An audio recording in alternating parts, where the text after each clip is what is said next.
Hello students. आज जो हम पढ़ने वाले हैं वो एक बहुत इंटरेस्टिंग टॉपिक है, थ्रस्ट एंड प्रेशर। ठीक है, हम मास और वेट के बारे में पढ़ चुके हैं ऑलरेडी। थोड़ा सा रिवीजन करा देती हूँ। मास क्या होता है कि कितना अमाउंट ऑफ मैटर होता है, और it is a measure of inertia. Weight क्या होता है, वो फोर्स होता है जिससे अर्थ किसी भी चीज़ को अपनी तरफ खींचती है। सिंपल। आगे देखते हैं थ्रस्ट एंड प्रेशर। तो देखो, ये कुछ कुछ एक सिचुएशंस इसने दी हैं।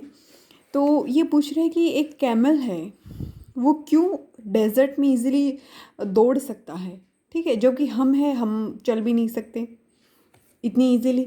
Y an army tank weighing more than 1,000 tons. एक आर्मी टैंक आपने देखा होगा टीवी पर, या किसी को लाइव देखने का मौका मिला हो तो भी। तो उसमें क्या होता है, उसमें एक कॉन्टिन्यूस चेन सी रहती है। ठीक है, जैसे आपने देखा होगा इस तरीके की ये उसके टायर्स होते हैं और ये एक कंटिन्यूस चेन होती है।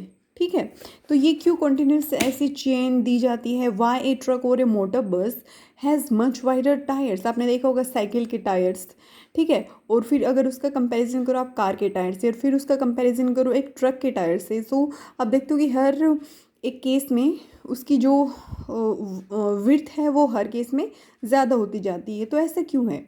Why cutting tools have sharp edges. जो जैसे स्क्रू ड्राइवर है या कोई भी कटिंग टूल है, जैसे कि हमारा नाइफ है, ठीक है, उसका भी जो शार्प वाला जो एज है वो शार्प बनाया जाता है। सो ऐसा क्यों है? In order to address these questions and understand the phenomena involved, it helps to introduce the concept of। तो ये सब जानने के लिए हमें दो चीज़ों को समझने की ज़रूरत पड़ेगी। First is thrust and second is pressure. तो थ्रस्ट क्या होता है? किसी भी net force in a particular direction. ठीक है, पर्टिकुलर डायरेक्शन भी कौन सी? Perpendicular direction. परपेंडिकुलर जो 90 डिग्री का, मतलब जैसे ये सरफेस है तो इसके परपेंडिकुलर इस तरीके से, that is known as thrust. Thrust क्या होता है? वो नेट फोर्स जो कि परपेंडिकुलर लगे किसी भी सरफेस के ऊपर, उसे हम क्या कहेंगे? Thrust. And the force per unit area, उसे हम क्या कहेंगे? प्रेशर कहेंगे। ये देखो, इसने दो एग्जांपल्स दिए हैं, जैसे कि हमारा डिस्प्ले बोर्ड होता है, उसके ऊपर जो हम ड्राइंग पिन लगाते हैं, या कोई भी पिन आप देख लो, कोई भी आप नेल देख लो, कील जो होती है वो आगे से कैसी होती है? पॉइंटेड होती है। ठीक है, इस तरीके से देखो, जैसे ये कील है, ठीक है, इसका ये वाला सरफेस हो गया, और ये आगे से कैसे मिलेगी आपको? इस तरीके से पॉइंटेड मिलेगी। तो ये पॉइंटेड क्यों होती है? इसका जो है ये वाला एरिया है, इसके ऊपर हम इसके ऊपर हम फोर्स लगाते हैं और ये इजीली इसके अंदर चली जाती है। ठीक है, दूसरा इसने एग्जांपल लिया है, जैसे लूज सैंड जो रेत होती है, टीबा जो होता है उसके अंदर रेत होती है, सैंड जिसे हम बोलते हैं। तो उसमें क्या होता है कि हमारे पैर जो हैं, अगर हम पैरों की बात करें तो पैर वो उसके अंदर धंस जाते हैं काफ़ी हमारे, लेकिन अगर हम उसके ऊपर लेट जाएं तो हम उस सिचुएशन में हम इतना नहीं धंसते हैं लेटने के बाद, लेकिन हमारे पैर हैं वो आधे के करीब लगभग धंस जाते हैं। ठीक है, तो ऐसा क्यों होता है? सो ये the same reason is behind there thrust and pressure. तो हम जानते हैं उनको एक एक करके। तो देखो, थ्रस्ट कैसे डिफाइन किया है? The force acting on an object perpendicular to the surface is known as thrust. ठीक है, और अगर हम बात करें प्रेशर की, तो प्रेशर क्या होता है? थ्रस्ट अपॉन एरिया, मतलब कितना थ्रस्ट लग रहा है किसी पर्टिकुलर एरिया में। कहने का मतलब ये है कि अगर कम एरिया में क्या लगे, थ्रस्ट को अगर हम डिफाइन करना चाहें तो थ्रस्ट को हम कैसे डिफाइन करेंगे? Thrust is equal to force in perpendicular direction.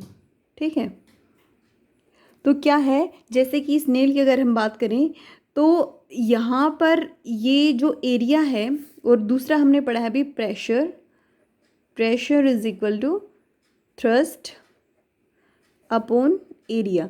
कहने का मतलब ये है कि एरिया जितना कम होगा, आपको पता है नीचे वाली चीज़ के इन्वर्सली प्रोपोर्शनल होता है, तो एरिया जितना कम होगा उतना ही प्रेशर क्या होगा? ज़्यादा लगेगा। ठीक है, तो हमने क्या किया है, ये नेल की ये वाली शेप देके हमने एरिया को कम से कम कर दिया, और एरिया को कम से कम किया, इसका मतलब इस पॉइंट के ऊपर यहाँ पर प्रेशर क्या होगा? ज़्यादा होगा। ठीक है, समझ गए? तो इसका मतलब कम फोर्स से ही कम फोर्स लगाने से ही क्या होगा, ये नेल अंदर की तरफ धंस जाएगी, क्योंकि इस पॉइंट का एरिया कम है और यहाँ पर क्या है, प्रेशर हमें कम लगाना पड़ेगा। ठीक है, देखो इस सिचुएशन में देखो यहाँ पर देखो क्या है, अगर हम फीट के समेत ये खड़े हैं यहाँ पर, तो इस केस में एरिया क्या है, कम, एरिया कम है तो क्या होगा, थ्रस्ट की वैल्यू क्या हो जाएगी, ज़्यादा हो जाएगी। ठीक है, तो इसी वजह से हम क्या करते हैं, आप देखो सिंपल अपने एग्जाम्पल देखो, एक तो आप किसी नुकीली, जैसे कि ये है, ठीक है, एक तो आप सेम फोर्स यहाँ पर अप्लाई करो। ठीक है, तो इस केस में हमें कम फोर्स में ही क्या होगा, क्योंकि पूरा का पूरा फोर्स कहाँ लग रहा है, सिर्फ एक पॉइंट के ऊपर लग रहा है। ठीक है, बजाय कि मैं इसको, जैसे कि अगर ये पेपर ऐसे होता और अगर मैं यहाँ पर लगा रही हूँ फोर्स, तो ये क्या कर देगा, इसके अंदर छेद बना देगा आराम से।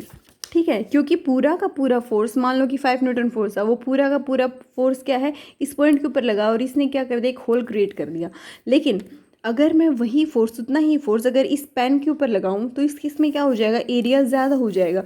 तो ये ज़्यादा जगह, पूरा जो फोर्स है वो ज़्यादा जगह में बट जाएगा, और इस वजह से आपको पता है वो प्रोवर्ब होती है ना कि यूनिटी इज स्ट्रेंथ, एकता में बल होता है। तो देखो ये पूरा का पूरा जो फोर्स है वो एक पॉइंट के ऊपर लग रहा है, तो वो उसका इफेक्ट ज़्यादा आएगा, और अगर ये ज़्यादा एरिया में लगेगा तो वो क्या करेगा, पूरा का पूरा बढ़ जाएगा हर एरिया में। ठीक है, तो this is all about the phenomena of thrust and pressure. यहीं पर ऐसे होता है, अगर हम लेट जाएंगे तो एरिया क्या हो जाएगा, ये एरिया ज़्यादा हो जाएगा, एरिया ज़्यादा हो जाएगा तो फोर्स जो है वो बढ़ जाएगा। ठीक है, तो ये रीज़न होता है। देखो जैसे कि इसने यहाँ पर समझा है, you stand on loose sand, your feet go deep into the sand, now lie down on the sand, you will find that your body will not go that deep in the sand. In both cases the force exerted on the sand, जो force लग रहा है दोनों cases में है क्या, actually वो weight of your body ही तो है। ठीक है, so this is the reason. अगर अब जो ये हमने नई चीज़ सीखी है प्रेशर, इसकी यूनिट्स की अगर हम बात करें तो यूनिट क्या हो जाएगी, थ्रस्ट क्या है, फोर्स इन परपेंडिकुलर डायरेक्शन, तो फोर्स ही है ये एक टाइप का। तो फोर्स यूनिट क्या होती है, न्यूटन, अपॉन में एरिया की यूनिट क्या होती है, मीटर स्क्वायर। तो चाहे इसको आप न्यूटन पर मीटर स्क्वायर लिख दो, और अगर ये वाला निशान अगर आप हटाना चाहते हो तो -2 लिख दो, सिंपल।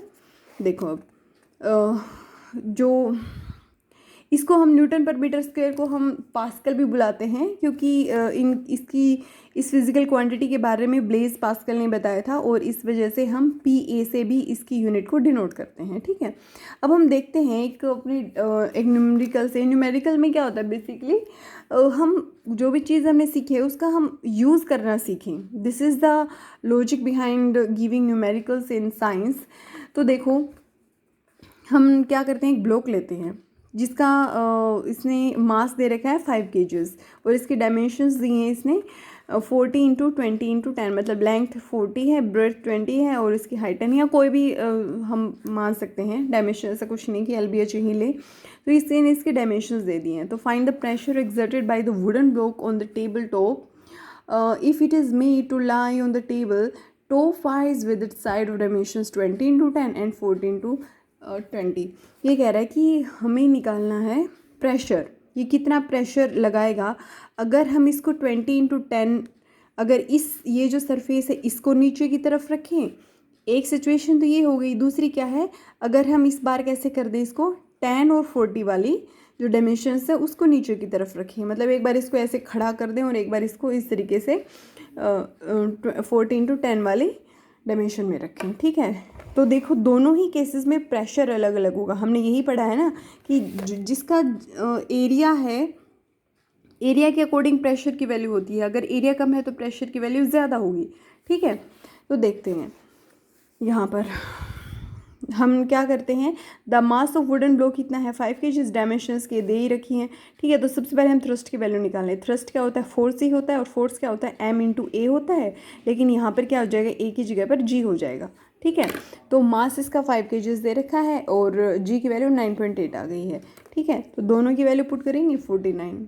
ठीक है, फिर हम एरिया निकालते हैं, क्योंकि हमें प्रेशर निकाले तो थ्रस्ट अपॉन एरिया चाहिएगा ना। तो एरिया क्या हो जाएगा, हमें पता ही है, लेंथ इंटू ब्रेथ। तो देखो इस केस में 20 × 10 इसका एरिया कितना हो जाएगा, 200 सेंटीमीटर स्क्वायर, लेकिन हमें पता है कि जो ऐसा यूनिट है एरिया की वो क्या है, मीटर, तो हमें इसको चेंज करना पड़ेगा। चेंज कर देंगे, कितना हो जाएगा 0.02 मीटर स्क्वायर। ठीक है, देखो यहाँ पर ये सेंटीमीटर स्क्वायर है ना, तो इसका ध्यान रखना कि कहीं आप सोचो कि सेंटीमीटर को मीटर में बदलेंगे अपॉन में 100 हो जाएगा। सेंटीमीटर स्क्वायर है तो 100 का भी स्क्वायर होगा। ठीक है, ये तो सिंपल मैथ्स की बात है। फिर हम क्या करते हैं, यहाँ पर इसकी प्रेशर की वैल्यू निकाल लेते हैं। प्रेशर क्या होता है, थ्रस्ट अपॉन एरिया, दोनों की वैल्यू पुट कर देंगे, इसकी वैल्यू क्या आ जाएगी ये।